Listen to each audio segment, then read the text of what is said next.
The emergency call came in shortly after midnight. A male voice reached the dispatcher, controlled at first but noticeably strained. He stated that he was in danger and needed immediate assistance.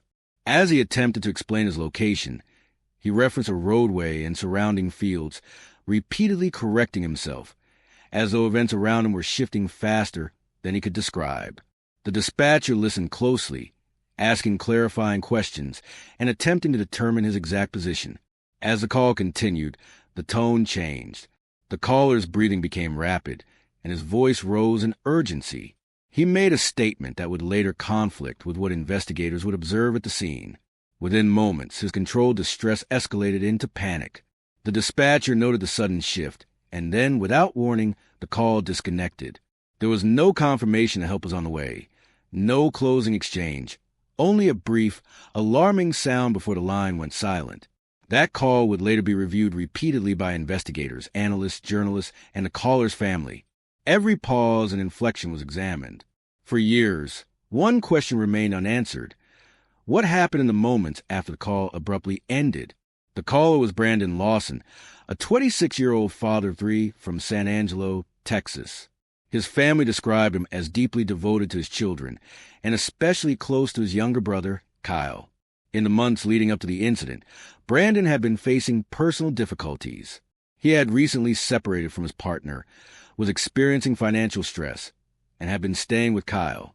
Despite these challenges, there was no indication that Brandon intended to disappear or place himself in danger. On the night of August 8, 2013, Brandon left Kyle's home driving his pickup truck. According to Kyle, Brandon was upset but coherent. He said he needed to take care of something and would return later. That was the last time Kyle saw him in person. Shortly after midnight on August 9th, Brandon's truck ran out of gas along U.S. Route 277 near Bronte, Texas. The area was sparsely populated, consisting of open land, oil fields, and long stretches of unlit highway. Cellular service was limited, and the area offered few recognizable landmarks. At approximately 12:50 a.m., Brandon called Kyle and said he was out of gas and frightened. He claimed that people were chasing him. Kyle later stated that Brandon sounded panicked but insistent. Kyle offered to come immediately, but Brandon asked him to stay on the phone while he contacted emergency services. Minutes later, Brandon called 911. The dispatcher asked for his location, and Brandon attempted to explain, referencing the highway and nearby surroundings. He repeatedly stated that he was afraid and needed help. His responses were fragmented, making it difficult for the dispatcher to determine his exact position. His speech conveyed urgency rather than confusion. As the call progressed, Brandon became increasingly distressed. The dispatcher attempted to calm him while continuing to gather information. Near the end of the call, Brandon's voice rose sharply, suggesting something had suddenly changed. Almost immediately afterward, the call disconnected. The dispatcher attempted to call Brandon back, but there was no answer.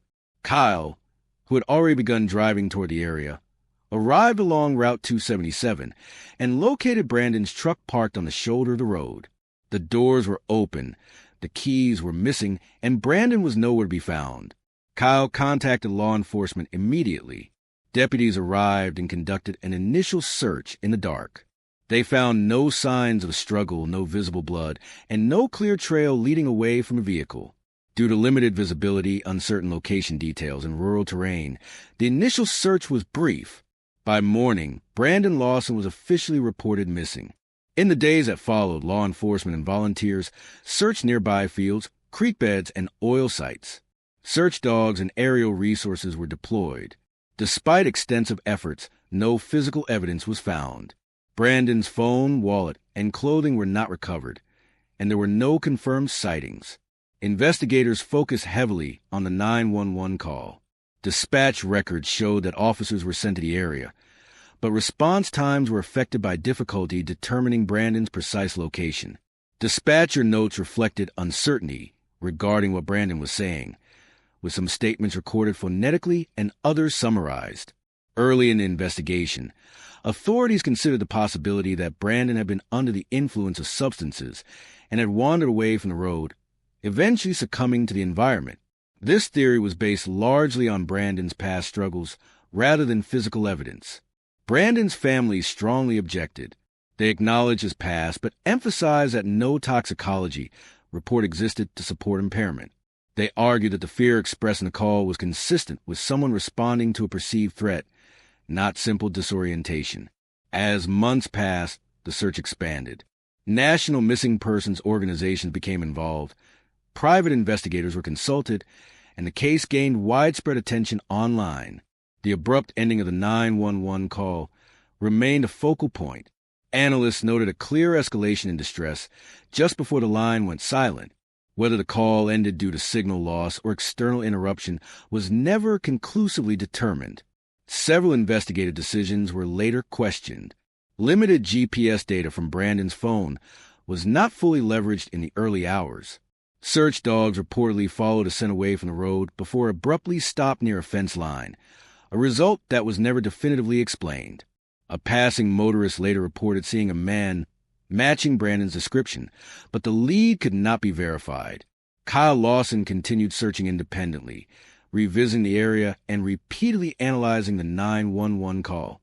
Renewed public interest eventually led to re-examination using improved audio and mapping technology. Some analysts suggested that phrases once interpreted as incoherent may have referred to real features in the area, such as oil field equipment or workers.